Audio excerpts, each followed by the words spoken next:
Alright,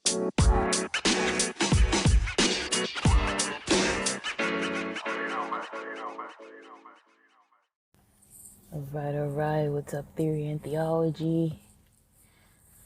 I had originally thought I was going to go out and do some delivering today for Uber Eats, and then decided, no, I'm kind of tired. I don't really feel like dealing with that today. I've been doing it a lot lately, so let me just not. So I'm just not gonna do it. But I've been noticing, I was running my little errands. I've got a trip to San Diego coming up Sunday, tomorrow. So I'm gonna, and next Sunday as well. But next Sunday should just be the same day trip. Going down and coming back same day from LA and back to LA. Right now, I'm driving back home after doing errands. I was gonna do some more stuff. I was gonna kind of get into more today, but I really decided, I really don't actually feel like getting up to too much today. It's Saturday. Let me relax. I've been wanting to record a lot about some of the stuff I've been studying, but like I said, I've been kind of on this like Bible kick of stuff, and it's kind of like, I don't really always want to be recording about biblical stuff, but it's kind of like where my interests are. So I don't really want to turn everybody else off just because it's something that I'm into, but also it's like, it's kind of the bulk of what I'm going to study most of the time, unless I veer off. Like I was studying like Freemasonry and that kind of thing. But unless I veer off into something else, and because I've been so busy, I had some job interviews and some contracts to sign. I signed a contract for a 1099 job, and, had some other stuff to rearrange, and been doing some of my own small business stuff, and it's just, I don't know, maybe a lot of my mental energy these days is kind of going toward that stuff, like all the other stuff, because I'm noticing I'm not really getting that normal energy that I usually get, that kind of like mental energy where I'm just like super like pumped up about a topic, and I'm like able to actually kind of smoothly talk about it. So I haven't really been recording too much because it's like I don't feel like I can really articulate what I've been kind of studying. I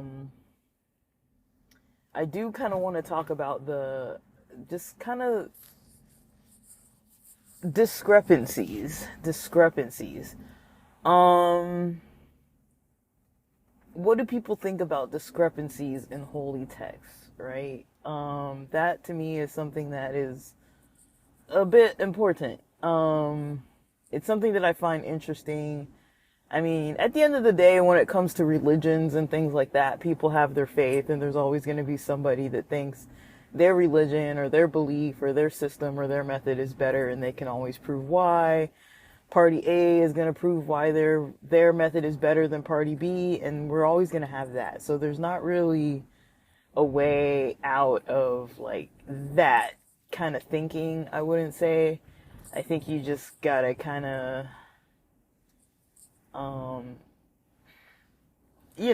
that just comes with the territory. I don't know if there's really anything that can be done. People aren't always going to see eye to eye. Everyone's coming from their own perspective, their own life experiences, even in a lot of cases, their own understandings. And like, if people see miracles in their lives, or they see something that they can say, oh, this was the glory of God, or this was, how I came to this religion, or this is how I left that religion and why I don't believe it anymore, or this is of some demonic thing, or, whatever. that's why people kind of take their method over other people's methods. It's kind of like a common way of interacting, a common way that people interact between their different belief systems, right? So, I'm not really here to like try to argue with people as to like, oh, is your belief system or your religion, is it better? Is it better? Is it worse? Is it, corrupted? Is this one more accurate? Is that one more accurate? Like, I feel like that's kind of how I've been studying lately, what I've been studying lately, is people talking about the different discrepancies. And it's mostly from the Jewish perspective of people talking about the discrepancies in the New Testament, or okay, so we've talked about Rabbi Tovia Singer already, and I've been kind of diving into his content because it's interesting, and he talks a lot about the discrepancies and kind of what some of these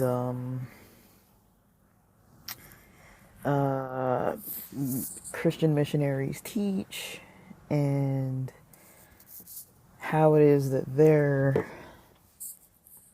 methods are maybe not always, perhaps not always the best of methods. I'm trying to get some air in here, but like why those methods would be considered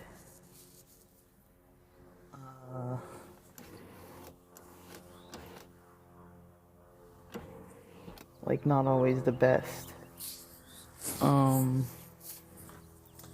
just trying to like look at it, look at his teachings, because they're very interesting, they're pretty fascinating, but I'm not a scholar. I know what I know. I think it's new information to me to actually hear a Jewish rabbi talk in multiple details about why Jews don't believe in Christianity. Like, there were only snippets that I noticed before. Like, people would talk about it. They'd be like, oh, they don't believe Jesus is the Messiah, so they don't believe, in Christianity. And like I said, like, whenever I was learning as a youth and was raised in the church, and I would always ask questions, because I noticed, coming from a church that, acknowledged the Jewish Sabbath, and you would read other stuff in the Bible that would say, like, and they took on, some of the dietary laws. That to me kind of piqued my interest, because I was like, okay, well, if you're gonna do the dietary laws and the Jewish Sabbath, like, what about the other parts when the Bible says, keep my commandments, and, talking about keeping my Sabbaths and my feasts and things like that. And I was like, well, there's feasts. Then in the New Testament, you see all the Jewish, the disciples, Jesus, everybody was keeping these feasts. During Hanukkah in 2023, I talked a little bit about while I had COVID, I was talking a little bit about Hanukkah, the Festival of Lights, and a little bit about the passage in the New Testament where we see Jesus at that festival at the temple. I have no idea what it means really, but I kind of, at Solomon's portico, he was like there, and I kind of put a spin on it. Who knows? I'm just kind of, it just kind of came out of my head, but I don't know if it was right. I have a feeling it was probably not the most accurate interpretation or whatever, but I was just kind of taking like a what if approach. But I have been able to learn and practice those things when I was studying with a Messianic congregation. And the Messianic Jews mostly believe in the and the commandments, they believe in the Old Testament, they believe in following the commandments, but they also believe in the divinity of Jesus, and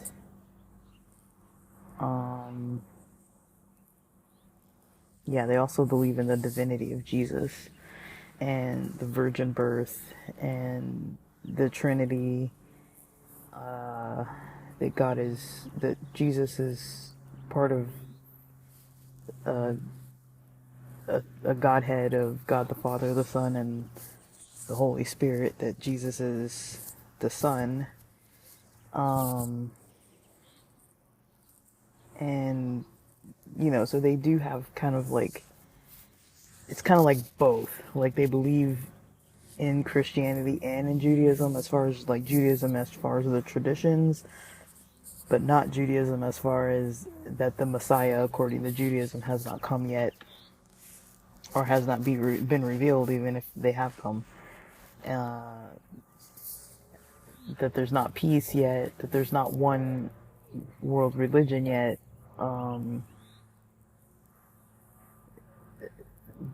I don't remember if it was like the temple has to be rebuilt, but these are like major points that, the Jewish religious people are looking towards. That's why they don't believe that Jesus was the Messiah. There are like multiple other reasons why, but that's why they don't believe. And for me, it's been pretty valuable to try to figure out, like, what is it that is making people, I don't, I don't know, because it's like, when I was growing up, I was like, okay, these can both be right, Christians just think that there's a Messiah that already came, and that was Jesus, and that there's going to be the Antichrist. And then I did talk a bit about how, what do you call it? How there are people in Chabad who believed that one of the Lubavitch Rebbe's was the Messiah. And it's interesting because I'd recorded about it, and then Rabbi Tovia Singer had this episode where he was kind of talking back and forth with this, I guess it was a meeting with Jewish males, it looked like, or Jewish people, that if they wanted to confront Rabbi Tovia Singer about anything, he could kind of put the proof toward Judaism as to why what it was that the Christian missionaries had taught these Jewish people, why it was inaccurate. And he kind of went partially into telling a story where he was explaining that, when the Rebbe was in the hospital, people were saying, oh, he's not going to die because he's the Messiah, and the Messiah is going to live. And then when he did actually, like, officially pass, then it's like, people were saying, oh, well, then he's not the Messiah or something. I don't really understand, but I think that's what they're saying, because they're like, well, if he's passed away, he can't be the Messiah. Like, they thought, some people thought he was the Messiah. And so, so there's all these things, and then when it comes to, I hope this isn't going to be too annoying. I'm chewing this neurogum. Let's see if it helps my brain a little bit. I had a little bit of C4, but I didn't want to drink too much of it. I'm going to get some light exercise before lunch, but I didn't want to get like super caffeinated. So I'm just recording before the C4 officially kicks in. But yeah, this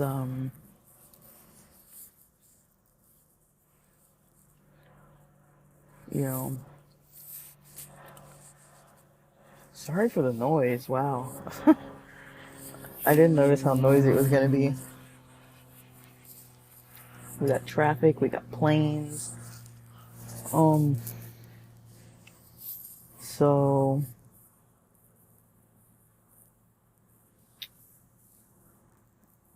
yeah, so people talking about the Messiah is a big deal. It's like people believe it's Jesus. People say no, it wasn't Jesus for these reasons. People say, oh, it was the Lubavitch Rebbe. No, it wasn't him for these reasons. Now there's that one thing that I never fully studied on, that they're saying Netanyahu is going to introduce the Messiah. I don't know where that is coming from. I don't know if that's some kind of biblical prophecy or what, but I'm going to try to link this discussion that I was listening to this morning. Let me see if I can find the name in case I can't link it for some reason. So the discussion, the title, the title's in Hebrew. It's 38 minutes, 10 seconds long.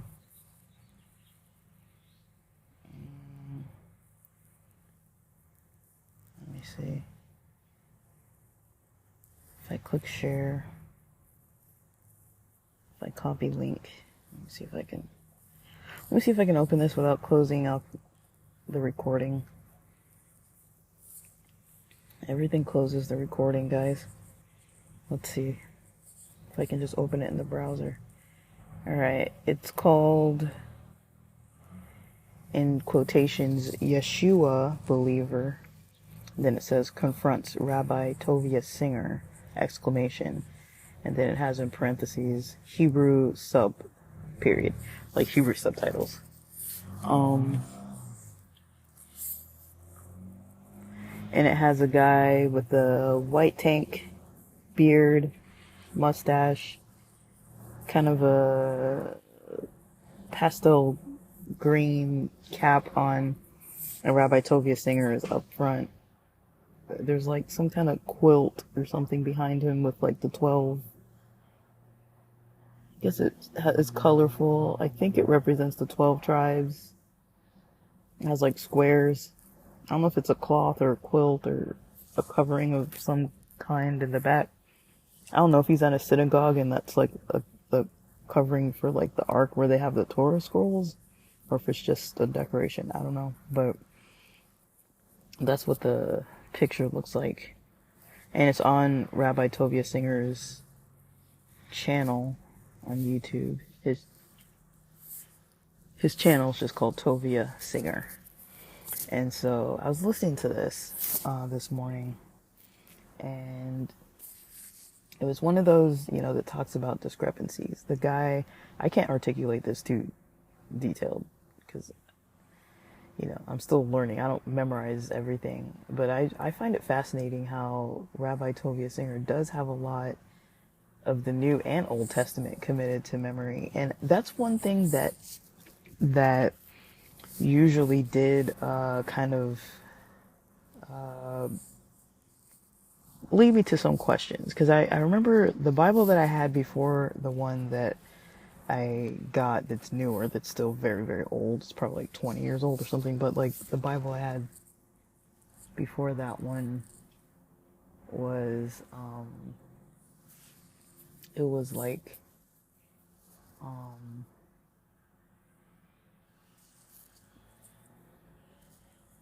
somebody's urinating in the bushes across the street.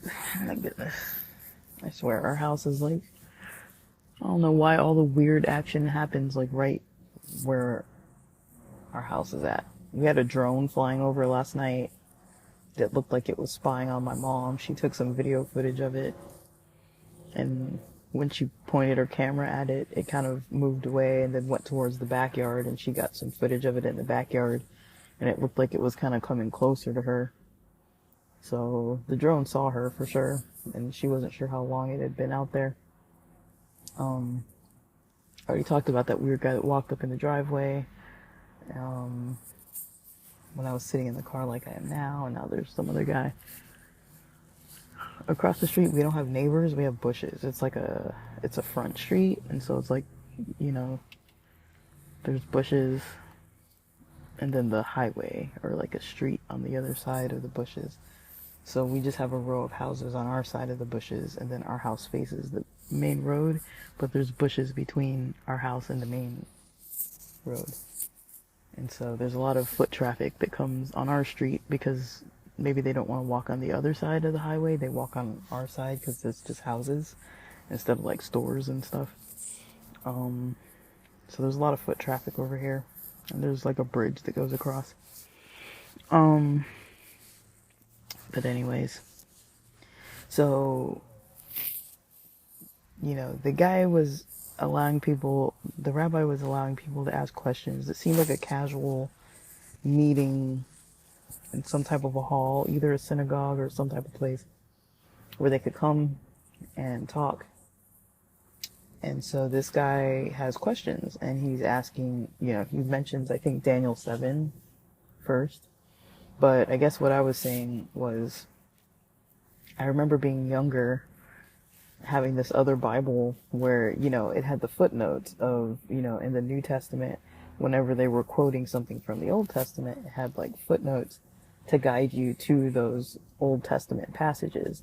And I used to like that Bible because I would like look it up. But I think it was an NIV Bible.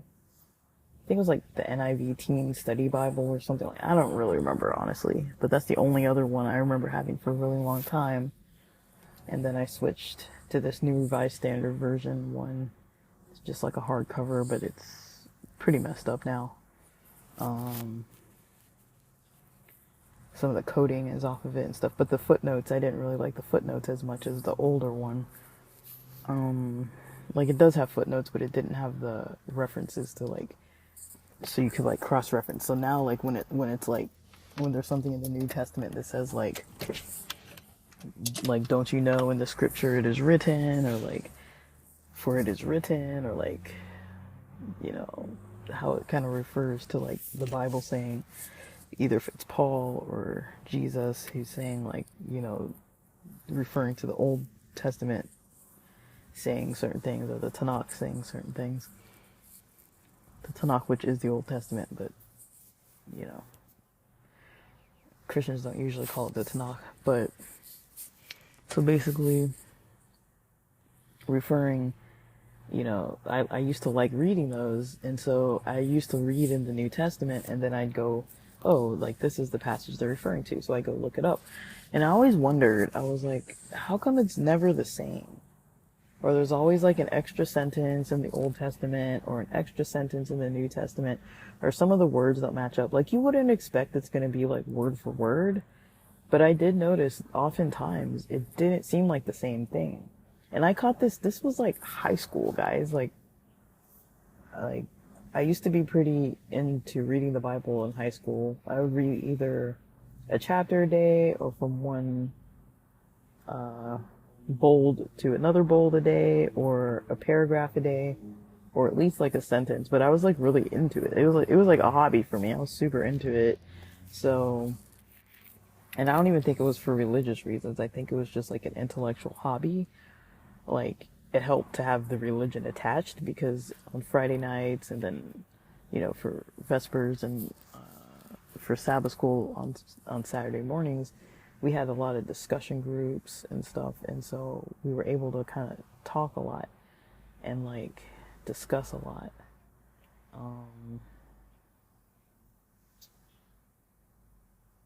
And yeah, we were able to kind of do a lot of talking, discussing.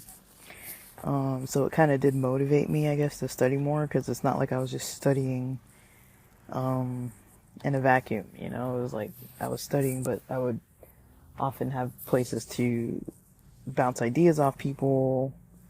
It was kind of debate style, which wasn't really my main preference, but it did kind of help to just have that as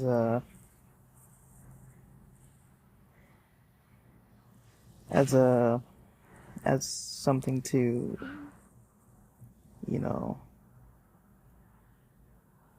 something to be able to do. And yeah, so I enjoyed the process of studying, but I did notice, even when I would cross-reference on my own, I always was wondering, oh, why isn't this the exact wording? And I was like, okay, there would be some room for the words to be a little off, you know, but it should mean the same thing, or there shouldn't be words that just like aren't in one part and are in the other part. Like, I did notice that it wasn't every single passage, but it was often enough that I even realized when I was looking at what they said, oh, Jesus or Paul or whoever quoted this, and then it sends you to the passage in the Old Testament, and it's like, this sometimes isn't the same thing. And so when this guy in the video with Rabbi Tovia Singer started talking about Daniel 7, what was the argument? I guess the argument was that there's some kind of 480 or 460 years that proves that it's the year 32 AD. And then Rabbi Tovia Singer says that, that's not what that's talking about. It's actually talking about, not that. It's talking about something about the temple. It's not to do with that.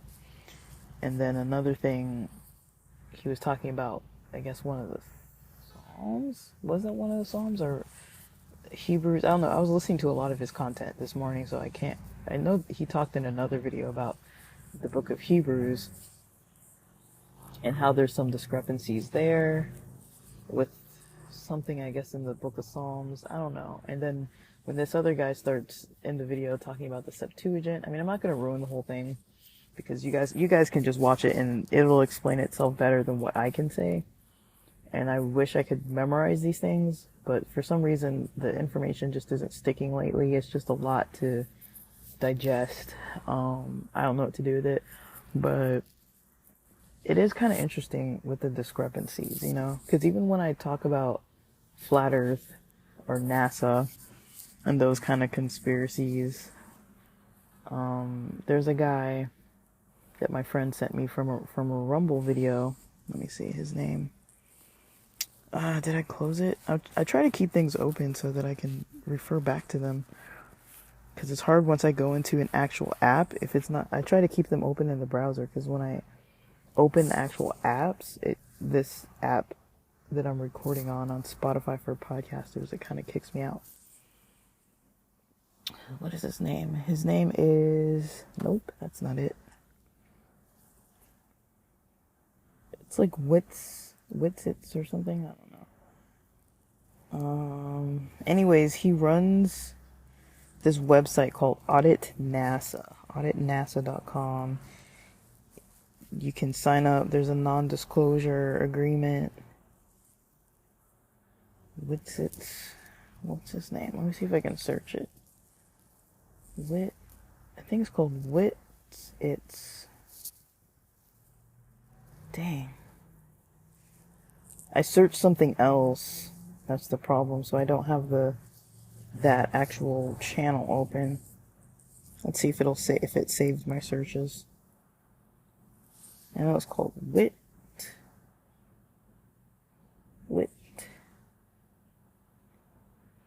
I don't know if it's Witsits or Witsits.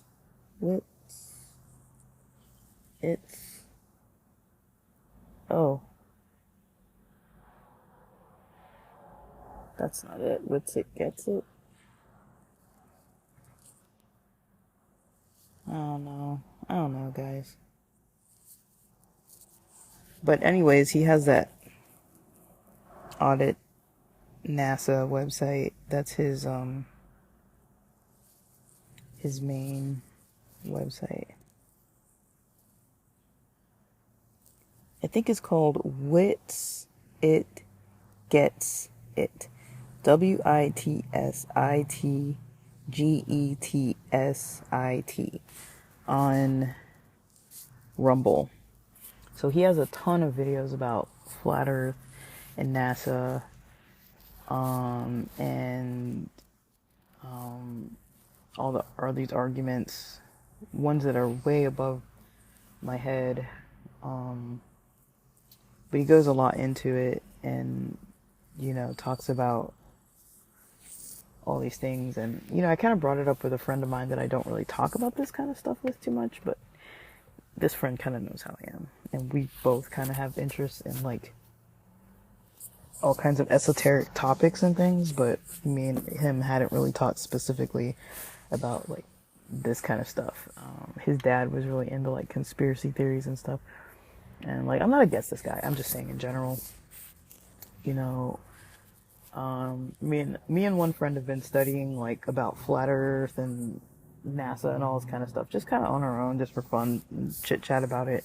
And then I brought it up with this different friend, and because I was like, oh, this is just kind of what I've been diving into, and it's kind of fun.